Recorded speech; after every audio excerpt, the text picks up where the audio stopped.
पेशे खिदमत हैं आज की बड़ी खबरें सैयद निजामुद्दीन कासिम की आवाज में। अमेरिकी सदर डोनाल्ड ट्रंप ने अपने दिल की बात आज सरेआम कह दी। उन्होंने कहा कि मुझे नहीं लगता कि किसी भी मुल्क के सदर ने एक जंग भी रोकी हो। मैंने 8 महीनों में 8 जंगें रोकी हैं। क्या मुझे नोबेल इनाम मिला? नहीं, लेकिन मुझे लगता है कि अगला साल बेहतर होगा। लेकिन आप जानते हैं कि मुझे किसी चीज की परवाह नहीं है। मैंने शायद सैकड़ों और लाखों जानें बचाई। कांग्रेस के leader Rahul Gandhi prime minister Narendra Modi के बारे में कहते रहे हैं कि अमेरिका के सदर डोनाल्ड ट्रंप जब नरेंद्र मोदी को सरेंडर करने के लिए कहते हैं वो सरेंडर हो जाते हैं। राहुल गांधी ने कहा कि डोनाल्ड ट्रंप ने अभी भी रूस से तेल न खरीदने के बारे में फरमान जारी किया तो हमारे प्राइम मिनिस्टर नरेंद्र मोदी फिर सरेंडर हो गए।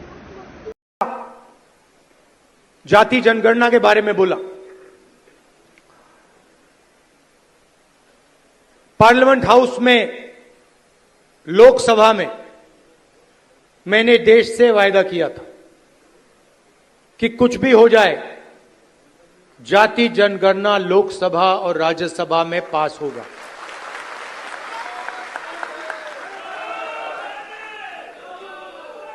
ये बीजेपी आरएसएस वालों को अब मैं अच्छी तरह जानता हूं। इन पर थोड़ा सा दबाव डालो, थोड़ा सा धक्का मारो, डर के भाग जाते हैं ये लोग। जैसे उधर से ट्रंप ने एक इशारा किया, फोन उठाया, कहा मोदी जी क्या कर रहे हो?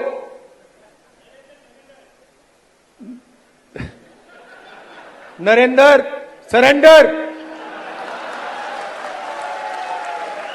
और जी हजूर करके नरेंद्र मोदी जी ने ट्रंप के इशारे का पालन किया। आपको एक समय याद होगा जब फोन कॉल नहीं आया था, 7th फ्लीट आई थी, 71 की लड़ाई में 7th फ्लीट आई थी, हथियार आए थे, एयरक्राफ्ट कैरियर आया था। इंदिरा गांधी जी ने कहा मुझे कुछ जो करना है मैं करूंगी। आरजेडी लीडर तेजस्वी यादव ने राघोपुर असेंबली सीट से इलेक्शन का फॉर्म अपने वालिदैन ex chief ministers Rabri Devi और लालू प्रसाद यादव की मौजूदगी में भरा। इलेक्शन फॉर्म भरने के बाद तेजस्वी यादव ने मीडिया को इलेक्शन जीतने के बाद के वादे और इरादे बताए। लगातार 2 बार से राघोपुर की जनता जो है हम पर भरोसा की है और जनता जो है मालिक है, और ये तीसरी बार जो है हमने नामांकन जो है राघोपुर से की है और मुझे पूरा भरोसा है कि राघोपुर की जनता जो है इस बार पुनः जो है उस पर विश्वास करेगी। और हमारा एक संकल्प है, और जो संकल्प है आपको भी पता है कि कोई ऐसा परिवार ना बचे, यानी हर एक परिवार के पास एक सरकारी नौकरी हो। बेरोजगारी को जड़ से हमको मिटाना है, बिहार को आगे ले जाना है। पढ़ाई, दवाई, कमाई, सिंचाई, सुनवाई, कार्रवाई वाली सरकार हमें चाहिए। हमें केवल सरकार ही नहीं बनाना बल्कि बिहार को बनाने का काम करना है। लोग त्रस्त हो चुके हैं भ्रष्टाचार से, अपराध से। अब बिहार जो है अपराध मुक्त, भ्रष्टाचार मुक्त प्रदेश बनना चाहता है। हम लोग नए सोच के हैं, हर जात, हर धर्म, हर वर्ग के लोगों को साथ लेकर के चलने का काम करेंगे। बहुत लोग हवा उड़ा रहे थे कि 2 जगह से चुनाव लड़ेंगे, 2 जगह से चुनाव लड़ेंगे। देखिए तेजस्वी तो 243 सीट पर चुनाव लड़ रहा है, लेकिन अगर एक सीट की बात आती है तो हम पहले से ही राघोपुर लड़ते आए हैं और केवल राघोपुर ही से हम चुनाव लड़ेंगे। बाकी हमारा महागठबंधन 243 पर लड़ रहा है, यानी तेजस्वी 243 सीटों पर चुनाव लड़ रहा है। अब लोग चाहते हैं जो पुरानी 20 साल पुरानी जो खटारा सरकार है, अब बदलाव चाहते हैं और बदलाव होकर के रहेगा। यानी कि इस बार बिहार में बदलाव होगा। अमेरिका के सदर डोनाल्ड ट्रंप ने कहा कि प्राइम मिनिस्टर नरेंद्र मोदी मेरे दोस्त हैं। हमारे अच्छे ताल्लुकात हैं। मैं खुश नहीं था कि हिंदुस्तान रूस से तेल खरीद रहा है और उन्होंने मुझे यकीन दिलाया कि वो रूस से तेल नहीं खरीदेंगे। ये एक बड़ा स्टॉप है। अब हमें चीन से भी ऐसे ही करने पर मजबूर करना है। अमेरिकी सदर डोनाल्ड ट्रंप ने ये बात इस सवाल के जवाब में कही जब उनसे पूछा गया कि क्या वो हिंदुस्तान को भरोसेमंद पार्टनर के तौर पर देखते हैं। टाइम फॉर न्यूज रोजाना अपनी पसंद का एक वीडियो अपने देखने वालों को पेश करेगा। टाइम फॉर न्यूज की पसंद का पहला वीडियो केराना की मेंबर पार्लियामेंट इकरा हसन का पेश किया जा रहा है। मेरी माए बहनें, आप सभी को नमस्कार। आज बहुत ही भारी मन के साथ मैं आपके बीच में आई और एक घटना ऐसी घटी गांव में जिससे सब बहुत दुखी हैं, सब बहुत परेशान हैं। मंदिर का इस तरीके से मंदिर को खंडित करना, किसी भी आस्था की जगह को खंडित करना, ये कहीं भी बर्दाश्त के काबिल नहीं है और इसकी जितने कड़े शब्दों में वो हम निंदा करते हैं। और जो भी कोई इसका मुजरिम है, जो चले गए, ना उनका कोई हिमायती है, ना कभी किसी ने उनकी हिमायत में फोन किया। और भी कोई अगर आपको इसमें लगते हैं तो उनको भी कड़ी से कड़ी सजा मिलनी चाहिए। मेरी ये आप लोगों से बस इतनी विनती है कि यहाँ पर पूरा गांव है हमारा, हमारे पक्ष के लोग भी हैं, विपक्ष के लोग भी हैं।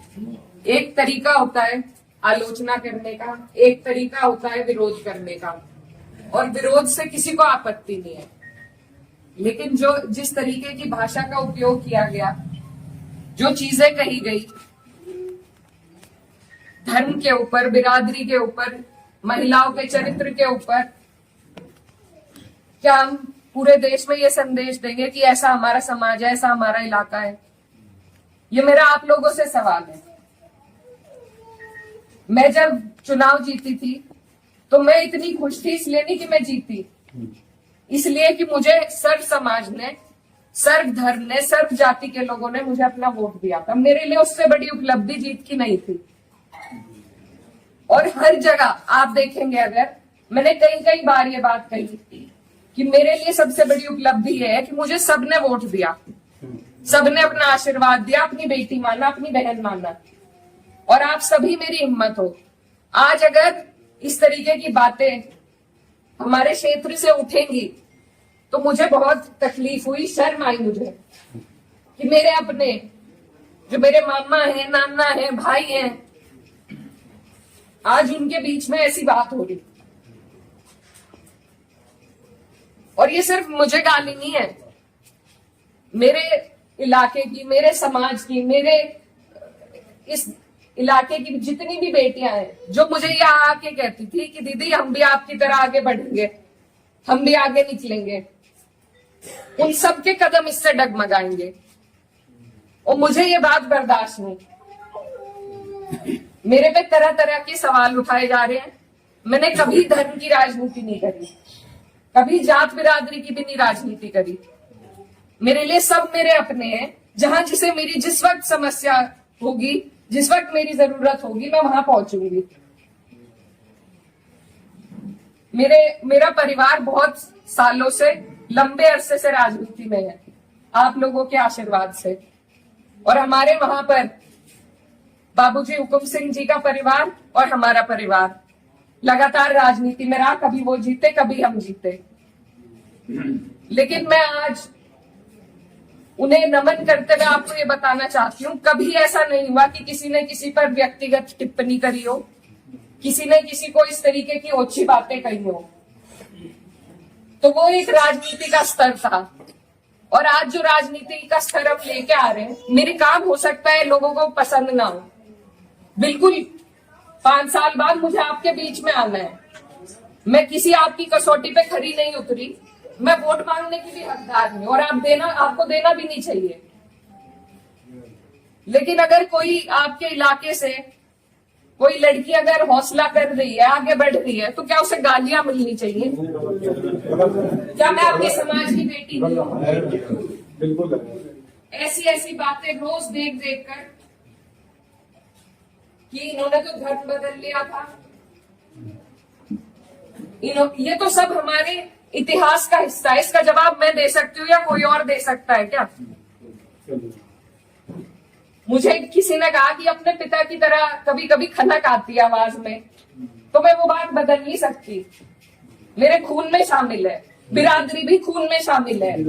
निकाल लो, आप निकाल लो मेरा खून, लेकिन इस तरीके से ना तो मेरे समाज का ना मेरा सर इस तरीके से ना झुकाओ सारी दुनिया के सामने ही। मेरी आप सबसे अपील है हाथ जोड़ के। मैंने कभी नहीं कहा, कभी नहीं करी मैंने धर्म की राजनीति, ना मैं करूंगी।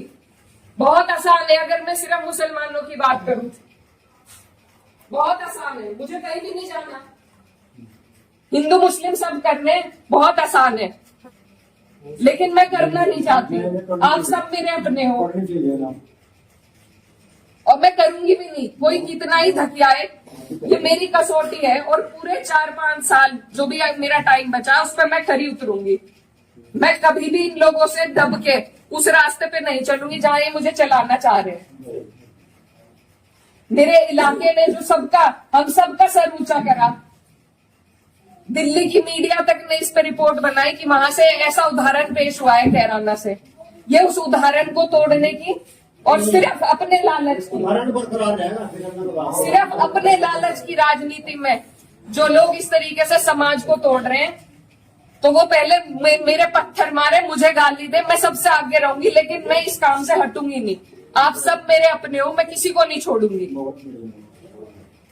और ये जो लोग हैं, जो बात अभी मामा जी ने कही कि ये जो लोग हैं जिनको आजकल महापुरुष की उपाधि दी जा रही है, महापुरुष अगर कोई है तो बाबू हुक्म सिंह जैसे लोग हैं। ये नहीं है जो समाज को तोड़ रहे हैं, जो हिंदू मुस्लिम का विवाद पैदा कर रहे हैं। हमारा ये गांव, आसपास का जो इलाका है, सबसे पहले अपना पड़ोस होता है, बाकी चीजें बाद में होती है। और जब पड़ोस में इस तरह की नफरत भर दी जाएगी, बो दी जाएगी, तो बताइए हम कहाँ जाएंगे? आज मैं इस गांव में आई, मेरे पे ये भी इल्जाम लगाए गए कि 10 दिन से आई नहीं। पुलिस का हाल देखो यहाँ पर, रात से प्रशासन का मेरे पे फोन है, आप क्यों जा रही हो वहां? क्यों ना जाऊं मैं? मेरा इलाका नहीं है ये, कौन रोक देगा मुझे? लेकिन हम इसलिए नहीं आए क्योंकि खोजपुरा में 13वीं थी, उस वजह से उस सम्मान में हम राजनीति की बात करने आपके बीच में नहीं आए। लेकिन हर बात के विवाद बढ़ाना, इल्जाम लगाना, आज आपके बीच में आके धरातल के जो हालात है वो भी सामने आए। आप लोगों ने कई बातें बताई, कमेटी को लेकर बात बताई, वो सब भी जांच का विषय है। लेकिन फिलहाल जिस पे उंगली उठाई कि इस बच्चे ने ये करा, क्या वो बच्चा जेल नहीं गया? उसके गार्जियन भी गए। अगर मैंने हिमायत करी, आप मेरे 10 जुत्ते उठा के मारो। उसी दिन वो लोग जेल गए, उनके गार्जियन जेल गए। और अगर और भी कोई होता, कोई भी हो, मुस्लिम हो, मेरे परिवार का हो, मेरा सगा हो, कोई ऐसी हरकत करेगा तो उसे सजा मिलनी चाहिए और कड़ी से कड़ी सजा मिलनी चाहिए। ये प्रशासन आपके बीच में है, आप इनसे पूछ सकते हो। अगर मैंने हिमायत में किसी से भी फोन करा हो